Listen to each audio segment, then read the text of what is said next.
একসময় বিজ্ঞানীরা চাঁদে বসবাসের পরিকল্পনা করছিল। সেই সময় আরোহান ১১ নামে এক রকেট মহাকাশে যাত্রা করে। রকেটে ছিল ৫ জন বিজ্ঞানী আর এক রহস্যময় যাত্রী, যাকে কেউ চেনে না। রকেট সফলভাবে চাঁদে পৌঁছায়, কিন্তু নামার সাথে সাথেই অদ্ভুত ঘটনা ঘটে। মাটির নিচ থেকে ভেসে আসে গভীর গর্জন, যেন হাজার বছরের পুরনো কোনো প্রাণী ঘুম ভাঙছে।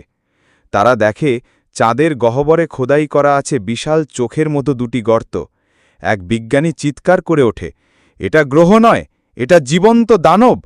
হঠাৎ পুরো চাঁদ কেঁপে ওঠে, বাতাসহীন শূন্যতায়ও তারা শুনতে পায় বিকট আওয়াজ। সেই রহস্যময় যাত্রী ধীরে ধীরে সামনে আসে, হুড খুলে ফেলে। তার চোখ অদ্ভুত লাল আলোয় জ্বলছে। সে বলে, তোমরা মানুষরা ভেবেছ চাঁদ শুধু পাথর আর ধুলার টুকরো? না, এটা আমার কারাগার, এখন আমি মুক্ত। চোখের পলকে পুরো দল অদৃশ্য হয়ে যায়। শুধু পৃথিবীর দিকে ভেসে আসে এক ভীতিকর বার্তা, তোমাদের রাতের আলো ফিরে চাইলে প্রস্তুত হও মূল্য চুকাতে।